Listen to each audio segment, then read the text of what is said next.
നമുക്ക് പരിശുദ്ധ അമ്മയുടെ മധ്യസ്ഥം തേടിക്കൊണ്ട് കുരിശിൽ നിന്ന് ഞാൻ സ്വരം കേട്ടു എന്ന ഗാനം ആലപിക്കുമ്പോൾ ഈശോ അന്ത്യസമ്മാനമായി, അതോടൊപ്പം എൻ്റെ അമ്മ,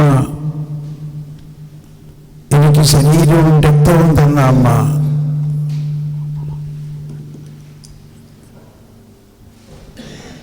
ആ അമ്മയെ ഞാൻ നിങ്ങൾക്ക് നൽകുന്നതിലൂടെ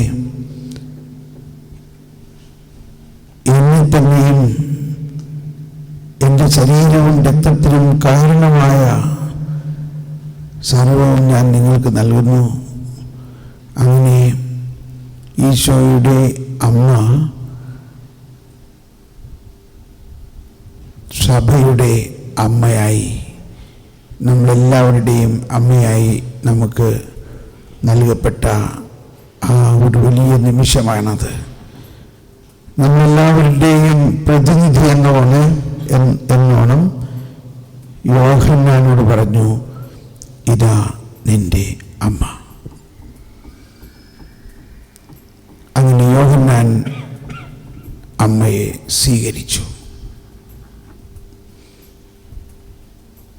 ഈ വാക്കുകൾ ഈശോ കുരിശിൽ അന്ത്യമുറിയായി നൽകിയ വാക്കുകൾ ഒരിക്കലും അവസാനിക്കാത്ത അനന്തതയിലെ ഇപ്പോഴും പ്രതിധ്വനിച്ചുകൊണ്ടിരിക്കുകയാണെന്നും ഈശോയുടെ വാക്കുകളെ നമ്മുടെ ഹൃദയത്തിൽ സ്വീകരിക്കുമ്പോൾ ദൈവത്തിൻ്റെ അത്ഭുതകരമായ ഒരു ഒരു ഒരു ഒരു ഒരു വാഗ്ദാനം നമ്മളിൽ നിറവേറുകയാണ്. ഈശോ നമുക്ക് നൽകുന്ന വലിയൊരു സമ്മാനമാണത്. നമ്മുടെ മനുഷ്യ മനസ്സിന് ഇതിൻ്റെ ആഴമായ അർത്ഥം അഗ്രാഹ്യമാണ്. പക്ഷേ സാവധാനം പരിശുദ്ധാത്മാവ് നമ്മളിൽ ഇതെല്ലാം നടത്തിത്തരും. ഈ ഗാനത്തിൻ്റെ അടുത്ത സ്റ്റാൻസയിൽ കാനായിൽ വന്നപോലെ ഇന്ന് ഞങ്ങളുടെ ഹൃദയത്തിൽ വരണമേ. കാനായിൽ അവിടെ മാതാവിൻ്റെ മധ്യസ്ഥതയിലൂടെ ചെയ്തത് അവർക്ക് വീഞ്ഞുണ്ടാക്കി കുടിപ്പിക്കാൻ വേണ്ടിയൊന്നുമല്ല, മനുഷ്യവംശത്തിൻ്റെ മുഴുവനും രൂപാന്തരീകരണത്തിൻ്റെ പ്രതീകമാണത്. പുതിയ സൃഷ്ടിയാവുക എന്നതാണ് സർവപ്രധാനം. അപ്പോൾ തൽക്കാലം അത്രമാത്രം ചിന്തിക്കുക. അതോടൊപ്പം അതിൻ്റെ അവസാനത്തെ സ്റ്റാൻസിൽ നമ്മൾ പാടുന്നത്, മാതാവിന് സ്വർഗത്തിൻ്റെ എല്ലാ രഹസ്യങ്ങളും അറിയാം. പരിശുദ്ധാത്മാവിൻ്റെ മണവാട്ടിയും പുത്രൻ തമ്പുരാൻ്റെ അമ്മയും പിതാവായ ദൈവത്തിൻ്റെ മകളും ആയ അമ്മയ്ക്ക് എല്ലാ രഹസ്യങ്ങളും അറിയാം. ഈ അമ്മയുടെ സന്തോഷം എന്താ? ഈ രഹസ്യങ്ങളെല്ലാം മക്കളായ നമുക്ക് വിളമ്പിത്തരിക എന്നതാണ്. അപ്പോൾ മാതാവിനോടുള്ള ഭക്തിയുടെ സാധാരണ ഒരു തലത്തിൽ നിന്നും വിട്ട് പലപ്പോഴും നമ്മൾ മാതാവിനോട് പ്രാർത്ഥിക്കുന്നത് നമ്മുടെ കടബാധ്യത മാറണം, നമ്മുടെ കൊച്ചിന് അഡ്മിഷൻ കിട്ടണം, നമ്മുടെ മക്കളുടെ കല്യാണം നടത്തണം, നമുക്ക് വീടുണ്ടാകണം, നമുക്ക് വിസ കിട്ടണം, ഇങ്ങനെയുള്ള എല്ലാം വിടും. സ്വർഗീയമായ രഹസ്യങ്ങളെ ഞങ്ങൾക്ക് പറഞ്ഞു തരണേ. ഈ ധ്യാനത്തിൽ അതുമാത്രം നിങ്ങൾ പ്രാർത്ഥിക്കൂ. അപ്പോൾ ഈശോ പറഞ്ഞത് പൂർത്തിയാകും. എന്താ? ആദ്യം നിങ്ങൾ സ്വർഗരാജ്യവും ആ സ്വർഗരാജ്യത്തിൻ്റെ നീതിയും അന്വേഷിക്കുക. സ്വർഗരാജ്യത്തിൻ്റെ നീതി, അപ്പോൾ ബാക്കിയുള്ളതെല്ലാം താനെ വരും. ഈ ബോധ്യത്തോടെ നമുക്ക് ഈ പ്രാർത്ഥന ഗാനം ആലപിക്കാം. ഇത് കടലാസിലൊന്നുമില്ല, നിങ്ങൾ കേട്ട് പാടിയാൽ മതി.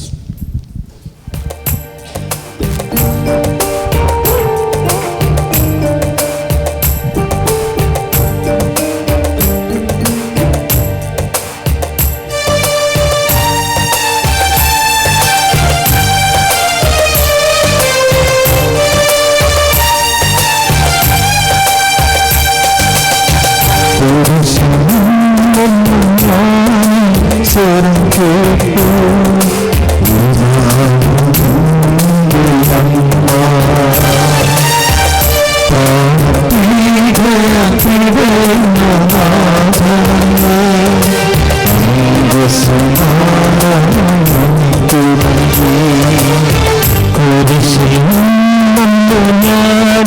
സ്വരം കേട്ടു ഇതാണോ നിന്റെ അമ്മ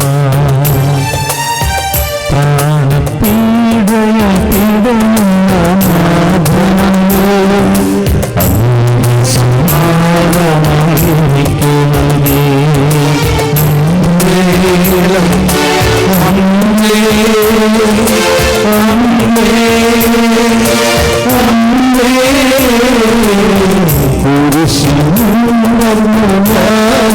സ്വരം കേട്ടു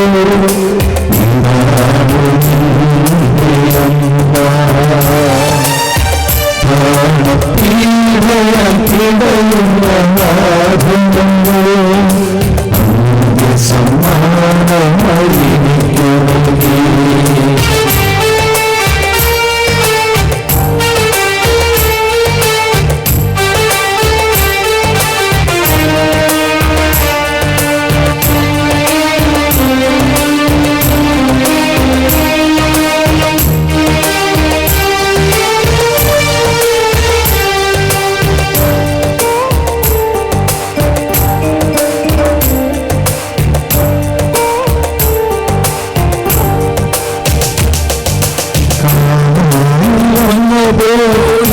ഹൃദയത്തിൽ നിന്ന് കടന്നു വന്ന പോലെ ഹൃദയത്തിൽ ഇന്ന് കടന്നു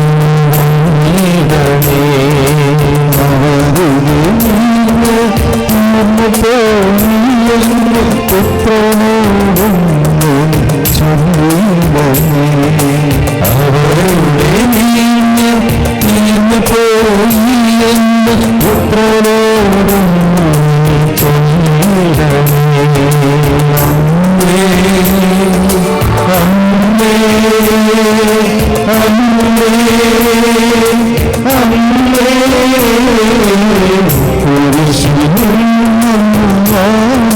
സ്വരം കേട്ടു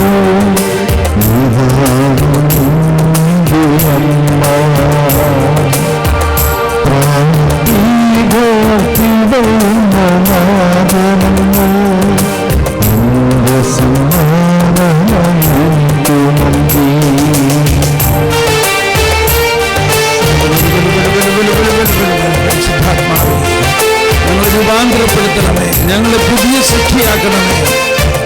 വെള്ളം വീഞ്ഞാക്കിയ പോലെ ഞങ്ങളെ പുതുവീഞ്ഞാക്കി മാറ്റണമേ, പുതുവീഞ്ഞാക്കണമേ,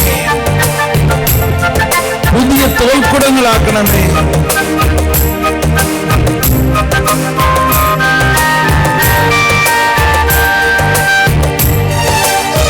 സ്വർഗ്ഗരാജ്യത്തിന്റെ രഹസ്യങ്ങൾ ഞങ്ങൾക്ക് വെളിപ്പെടുത്തി തരണമേ.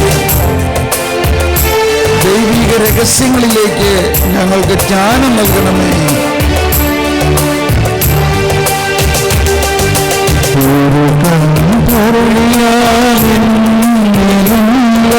പാപജലം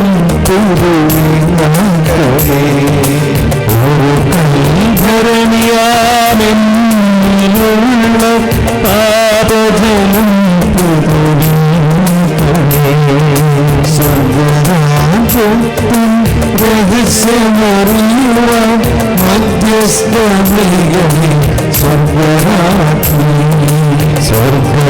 സ്വർഗ്ഗരാജ്യത്തിൻ രഹസ്യമറിയുവാൻ മധ്യസ്ഥമേകമേ സ്വർഗ്ഗരാജ്ഞി.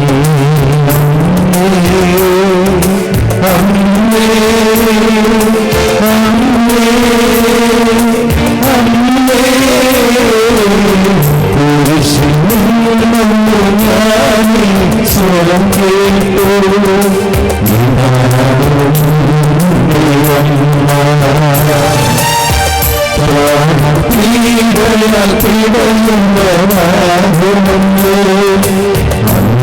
സമ്മാനമായി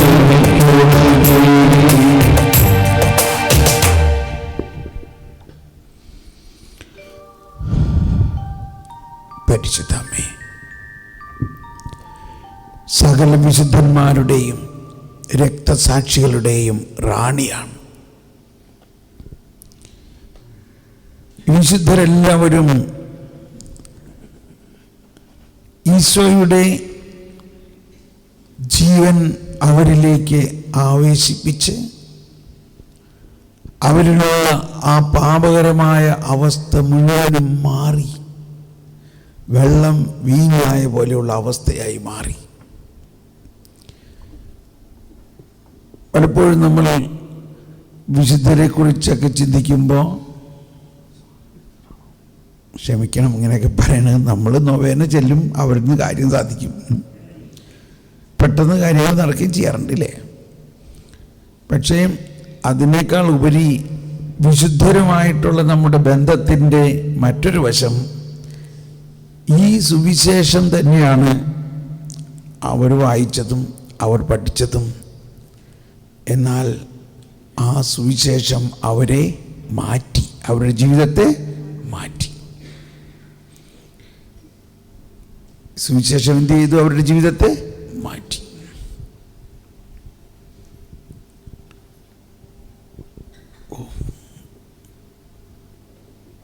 അതിലാദ്യത്തെ ഏറ്റവും പ്രധാന വിശുദ്ധരാണ് അപ്പസ്തോലന്മാർ, 12 അപ്പസ്തോലന്മാർ. ഈ അപ്പസ്തോലന്മാർ സുവിശേഷം എഴുതിയപ്പോൾ നാച്ചുറലി അവരുടെ ജീവിതാന്ത്യത്തെക്കുറിച്ച് എഴുതാൻ പറ്റില്ലല്ലോ. പറ്റുമോ?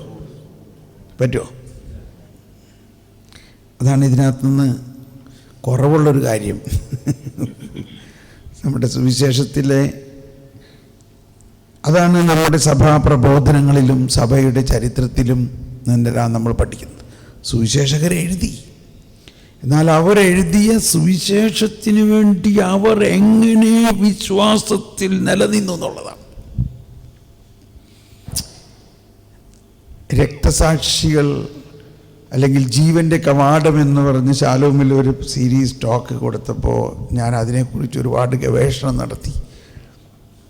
10-12 ക്ലാസ്സുകളിൽ ആദിമസഭയിലും അതിനെ തുടർന്നും ഉണ്ടായ സഭയുടെ വളർച്ചയുടെ ഏറ്റവും പ്രധാന ഘടകം വിശ്വാസത്തെ പ്രതി ജീവൻ നൽകേണ്ടി വന്ന, അല്ലെങ്കിൽ അവർക്ക് സന്തോഷമായിരുന്നു അത്, യേശുവിന് വേണ്ടി യേശുവിനുള്ള വിശ്വാസത്തെ പ്രതി ജീവൻ നൽകിയ, അതാണ് നമ്മുടെ വിശ്വാസത്തിൻ്റെ പൈതൃകം.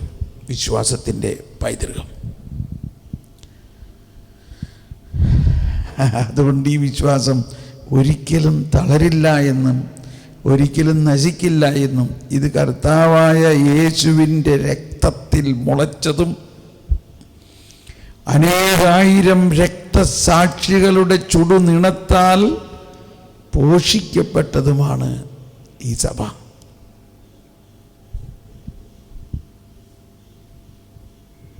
ഇന്ന് പലപ്പോഴും നമുക്ക് ഒരു ആശങ്കയാണ്, സഭ തളരുന്നോ?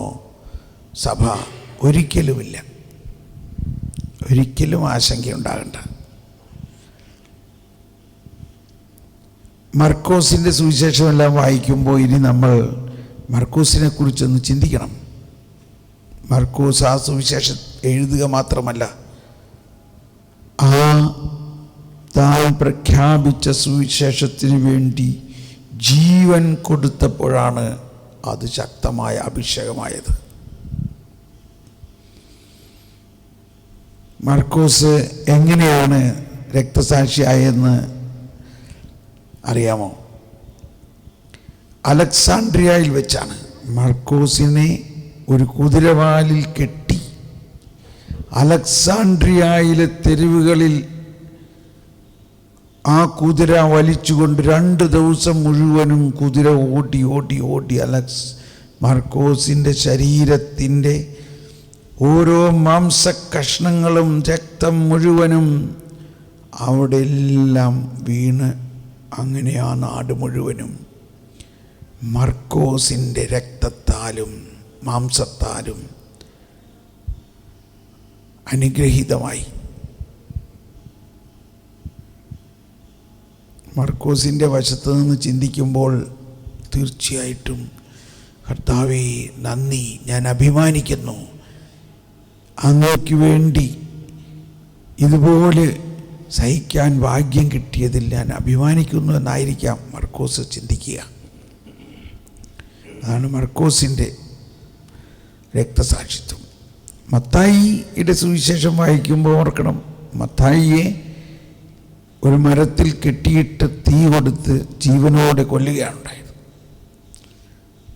മത്തായിയെ വിജാതീയരായ പുരോഹിതന്മാർ അവരുടെ ദേവനെ ആരാധിക്കണമെന്ന് പറഞ്ഞപ്പോൾ സാധിക്കില്ല. എങ്ങനെ സാധിക്കണേ? വിജാതീയ ദേവന്മാരെ ഒരു ക്രിസ്ത്യാനിക്ക് ആരാധിക്കാൻ പറ്റും. ആരാധിക്കാത്തത് കൊണ്ട് നിന്നെ ഞങ്ങൾ കൊല്ലാൻ പോവുകയാണ്. ആ ഓർഡറിട്ട ഗവർണർ അവിടെ നിൽക്കുമ്പോൾ, അവരുടെ പുരോഹിതന്മാർ നിൽക്കുമ്പോൾ തീ കൊളുത്തിയപ്പോൾ ആ തീ ഉടനെ പറന്നു ചെന്ന് ഈ ദേവന്മാരെയും അവരുടെ പൂജാ സാമഗ്രികളെയും അവരുടെ എന്താ പറയുക സ്റ്റാച്ചു വിഗ്രഹങ്ങളെയും കത്തിച്ചു കളഞ്ഞു. അപ്പോഴാണ് ആ ഗവർണർക്ക് കണ്ണ് തുറന്നത്. ഇത് നമ്മൾ ഉദ്ദേശിക്കുന്ന മാതിരിയല്ല. അയാളുടെ പുറകെ ഇങ്ങനെ ഓടണം. അയാൾ മുട്ടുകുത്തി മാപ്പപേക്ഷിച്ചു. മത്തായി എന്നുള്ള പേര് സ്വീകരിച്ച് അവിടെ വെച്ച് മാമോദീസ സ്വീകരിച്ചു. എൻ്റെ മേലൊക്കെ കുളിര് കോരുകയാണ്. ഈ സംഭവങ്ങളെല്ലാം ഇതിൻ്റെ ഒരു പ്രത്യേകത എന്താണെന്ന് വെച്ചാൽ മറ്റ് ചരിത്ര സംഭവങ്ങൾ പോലെ അല്ല ഇതെല്ലാം. ഇതിൽ പ്രവർത്തിച്ച ദൈവ ചൈതന്യം അനന്തതയിലേക്ക് അതിനെ പ്രവേശിപ്പിച്ചിരിക്കുന്നു. മത്തായി അനന്തതയിൽ ഇപ്പോൾ ഉണ്ട്. മത്തായി മരിച്ചിട്ടില്ല.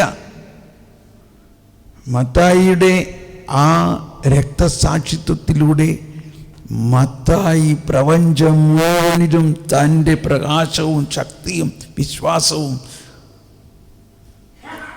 ഗോതമ്പ് മണി അഴുകുന്നില്ലെങ്കിൽ അത് ഫലം പുറപ്പെടുവിക്കില്ല എന്ന പോലെയാണ്. ഇതാണ് വാസ്തവത്തിൽ എല്ലാ ക്രിസ്ത്യാനിയുടെയും വിളി. എല്ലാ ക്രിസ്ത്യാനിയുടെയും വിളി ഇതാ. നമ്മൾ പാട്ടൊക്കെ പാടും, എൻ്റെ ദേശം ഇവിടെയല്ല, ഇവിടെ ഞാൻ പരദേശവാസിയല്ലോ, അക്കരയാണ് ശാശ്വത നാട്, അവിടെ എനിക്കൊരുക്കിയ ഭവനമുണ്ട്. പോയി മറയുന്നീ ക്ഷണഭംഗുരമാം ലോകവുമതിലേ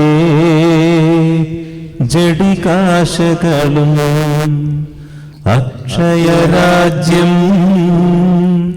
നേടാനുതകും നിക്ഷേപങ്ങൾ കരുതുക നമ്മൾ. ഇതൊരു ദുഃഖത്തിൻ്റെ മെലോഡിയാണ് ഇല്ലേ? പക്ഷേ ഇത് ദുഃഖത്തിൻ്റെ രഹസ്യമല്ല. സ്വർഗരാജ്യം നേടാൻ എന്ത് വേണം? ഈ ജീവിതത്തിന് ലക്ഷ്യം വെച്ചുകൊണ്ട് മാത്രം നിങ്ങൾ ക്രിസ്തുവിൽ വിശ്വസിക്കുന്നവരാണെങ്കിൽ നിങ്ങൾ എല്ലാവരേക്കാളും നിർഭാഗ്യവാന്മാരാണെന്നാണ് പറയുന്നത്. എവിടെ ആരോട് പറഞ്ഞു? എവിടെയോ കേട്ടെന്ന് ഓർക്കുന്നുണ്ടോ? ഇത് പൗലോസ്ലീഹ. ഓ പ്രൈസ് ദ ലോർഡ്. 1 കൊറിന്ത്യൻസ് 15-ാം അധ്യായത്തിൽ 19-ാമത്തെ വചനമാണ്. എനിക്ക് വളരെ പ്രിയപ്പെട്ടൊരു വചനമാണിത്. അതെല്ലാവരും പറഞ്ഞ്, ഈ ജീവിതത്തെ മാത്രം ലക്ഷ്യം വെച്ചുകൊണ്ട് ക്രിസ്തുവിൽ വിശ്വസിക്കുകയാണെങ്കിൽ നിങ്ങൾ എല്ലാവരെയും കാൾ നിർഭാഗ്യവാന്മാരാണ്. ഇങ്ങനെയാണെങ്കിൽ നമ്മുടെ കേരളത്തിൻ്റെ അവസ്ഥ എന്താ? അല്ലെങ്കിൽ ലോകത്തിൻ്റെ അവസ്ഥ എന്താ? അപ്പം ഇവിടെയാണ് ഈ നവീകരണമൊക്കെ വരേണ്ടത്. ഈ ജീവിതത്തിനെ ലക്ഷ്യം വെച്ചുകൊണ്ട്. അപ്പം ഈ അപ്പസ്തോലന്മാരെല്ലാം എന്ത് ചെയ്തു?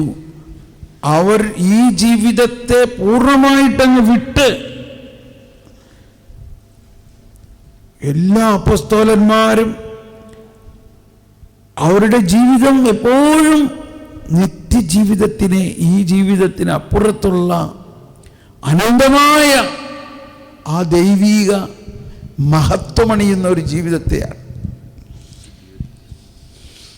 അതങ്ങ് ആ ലെവലിൽ വരുമ്പോഴാണ് നമുക്ക് ക്രിസ്തീയ വീര്യം ഉണ്ടാവുന്നത്. ഒരു ക്രിസ്ത്യാനിക്കൊരു വീര്യമുണ്ട്. ആ വീര്യം ഇവിടെ കാണുന്ന സ്വത്തും സമ്പത്തിനെയും വേണ്ടി മാത്രമാണെങ്കിൽ അതിലൊരു വീര്യമേ ഉണ്ടാവില്ല. വീര്യമല്ല, വെറും മണ്ണാങ്കട്ടയാണത്.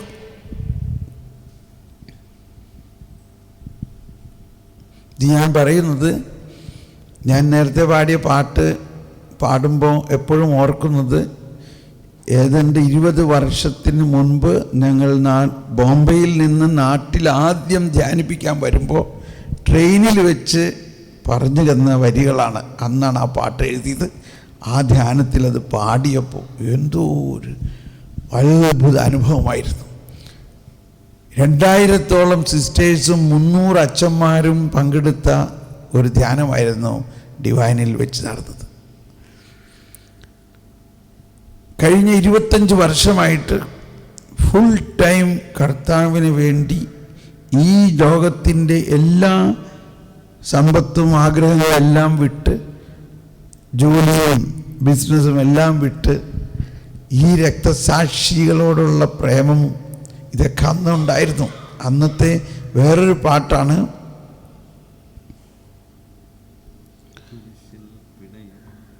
കുരിശിൽ പിടയോ ഹൃദയമുറിവിൽ നിന്നും ഒഴുകിയ രക്തത്തിൽ ജനിച്ചതാണീ വിശ്വാസം. 1000 രക്തസാക്ഷികൾ തൻ 1000 രക്തസാക്ഷികൾ തൻ ചുടുമേകിയതാണീ വിശ്വാസം. ഇതൊക്കെ അന്നത്തെ ഹിറ്റ് സോങ്സ് ആയിരുന്നില്ലേ? വലിയ ആവേശമായിരുന്നു. ആവേശത്തിന് കുഴപ്പമൊന്നും വന്നിട്ടില്ല, ഇപ്പോഴും ആവേശം തന്നെയാണ്. പക്ഷെ ആവേശത്തിൻ്റെ ഒരു കാരണം ഞാൻ പറയാം. ആവേശത്തിൻ്റെ കാരണം ഇതാണ്, ഇവിടുത്തെ ഈ മണ്ണും പൊന്നും വിടണം.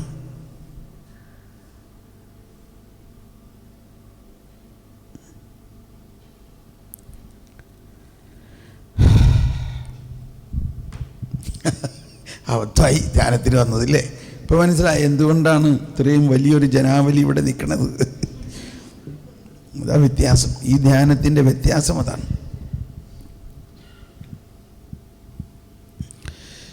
ആ ക്രിസ്തീയ ആനന്ദം എന്ന് പറയുന്നത് ഞാൻ അനുഭവിച്ചുകൊണ്ടിരിക്കുകയാണ്. ആ ആനന്ദമാണ് സ്വർഗരാജ്യത്തിൻ്റെ ആനന്ദം. അതാണ് പൗലോസ്ലീഹ പറഞ്ഞത്, സ്വർഗരാജ്യം എന്നാൽ ഭക്ഷണമോ പാനീയത്തിലോ കിട്ടുന്ന ഒരു ആനന്ദമല്ല. എന്താണ് പിന്നെ? നീതിയും. ഇതാണ് നമ്മുടെ വലിയൊരു വിഷയം. എന്താണ് ഈ നീതി? പിന്നെന്താ? സമാധാനം. പിന്നെന്താ? പരിശുദ്ധാത്മാവിലുള്ള ആനന്ദം. എന്ന് പറഞ്ഞ എല്ലാവരും, എന്താണ് സ്വർഗരാജ്യം എന്നാൽ? ഭക്ഷണമോ പാനീയമോ അല്ല, നീതിയും സമാധാനവും പരിശുദ്ധാത്മാവിലുള്ള ജീവിതം, പരിശുദ്ധാത്മാവിലുള്ള ആനന്ദം. ഇത് ഈശോ പറഞ്ഞതിൻ്റെ ഒരു പാരലലാണ്. ഈശോ പറഞ്ഞു, നിങ്ങൾ എന്ത് ഭക്ഷിക്കുമെന്നോ എന്ത് ധരിക്കുമെന്നോ നിങ്ങളുടെ ജീവിതത്തെക്കുറിച്ച് ചിന്തിക്കേ വേണ്ട, അതെല്ലാം നിങ്ങളുടെ പിതാവിന് അറിയാം, നിങ്ങൾക്ക് ആവശ്യം. ഇത് നിങ്ങളുടെ ജീവിതത്തെക്കുറിച്ച് ചിന്തിക്കേ വേണ്ട. പക്ഷേ നമ്മുടെ ചിന്ത മുഴുവനും എന്താ? നമ്മുടെ ഇന്നത്തെ ഒരു മെജോറിറ്റി ആളുകളുടെ ചിന്ത മുഴുവനും ഇന്ന് നമ്മൾ എങ്ങനെ ജീവിക്കും എന്നതിനെക്കുറിച്ചാണ്.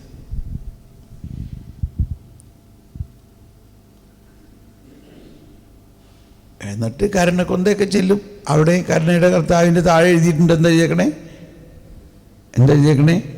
ഐ ട്രസ്റ്റ്, ഞാൻ ആശ്രയിക്കും. നമ്മൾ ഈ പ്രഭാത പ്രാർത്ഥനയിൽ എന്തോരം പ്രാവശ്യം പറയുന്നുണ്ട്, സകലത്തിൻ്റെയും നാഥനായ ദൈവം, സകലത്തിൻ്റെയും നാഥൻ. ഇന്നലെ നമ്മൾ പറഞ്ഞു, ആ ആശയങ്ങളാണ് മുഴുവൻ കാണുന്നത്. എനിവേ, നമ്മുടെ ഇപ്പോഴത്തെ വിഷയം നമ്മുടെ ഏറ്റവും വലിയ സഹോദരന്മാരാണ് രക്തസാക്ഷികളും. അതോടൊപ്പം നിരവധി മറ്റ് വിശുദ്ധർ, കർത്താവിൻ്റെ ജ്ഞാനം കൊണ്ട് നിറഞ്ഞ കൊച്ചു ത്രേസ്യ, അമ്മ Thresia, John of the cross, അഗസ്തീനോസ്, സെൻറ്റ് തോമസ് അക്വീനാസ്, ഇങ്ങനെയുള്ളവരെല്ലാം ദൈവത്തെക്കുറിച്ചുള്ള ജ്ഞാനമുണ്ട് നിറഞ്ഞവർ. ഈ വിശുദ്ധന്മാരെല്ലാം നമ്മുടെ കൂടെ തന്നെയുണ്ട്. അവർ വളരെ അടുത്തുണ്ട്, വളരെ അടുത്തുണ്ട്. പക്ഷേ നമ്മൾ അവരിലേക്കൊന്ന് നോക്കിയാൽ മതി. അവരുടെ ജീവിതത്തിൽ നിന്നും നമ്മൾ പഠിക്കണം പലതും. അവരുടെ ജീവിതത്തിൽ നിന്നും പഠിക്കുമ്പോഴാണ് ഈ സുവിശേഷത്തിന് ഇത്രയ്ക്ക് ശക്തിയുണ്ടെന്ന് നമുക്ക് മനസ്സിലാവുന്നത്. ഈ സുവിശേഷത്തിലെ ഒരു ചെറിയ വാക്കായിരിക്കും അവരെ സ്വാധീനിച്ചിട്ടുള്ളത്, ഒരു ചെറിയ വാക്ക്. പക്ഷെ ആ ഒരു ചെറിയ വാക്കിലും ഈശോ മുഴുവനും ഉണ്ടെന്ന് മനസ്സിലാക്കണം. സുവിശേഷം എന്ന് ഞാൻ പറയുന്നത് കർത്താവ് ഈശോ മിശിഹായിലൂടെ പ്രഘോഷിക്കപ്പെട്ട അവതീർണ വചനമാണ് സുവിശേഷം. ബൈബിള് മുഴുവനും സുവിശേഷമല്ല, പിന്നീട് നമുക്ക് മനസ്സിലാവും. അപ്പോൾ നമ്മളിപ്പോൾ ഈ ധ്യാനത്തിൻ്റെ ആരംഭത്തിൽ തന്നെ ഈ വിശുദ്ധന്മാരുമായിട്ട് അങ്ങ് ഒന്നാകണം. വിശുദ്ധന്മാരുമായിട്ട് ഒന്നാണ് നമ്മൾ. അതല്ലേ വിശ്വാസ പ്രമാണത്തിൽ നമ്മൾ പറയുന്നത്. എന്താ വിശ്വാസ പ്രമാണത്തിൻ്റെ? പുണ്യവാന്മാരുടെ ഐക്യത്തിൽ. അപ്പോൾ പുണ്യവാന്മാരുമായിട്ട് ഐക്യത്തിലാണ് എങ്കിലും നമ്മൾ നമ്മുടെ കാര്യം നോക്കണം.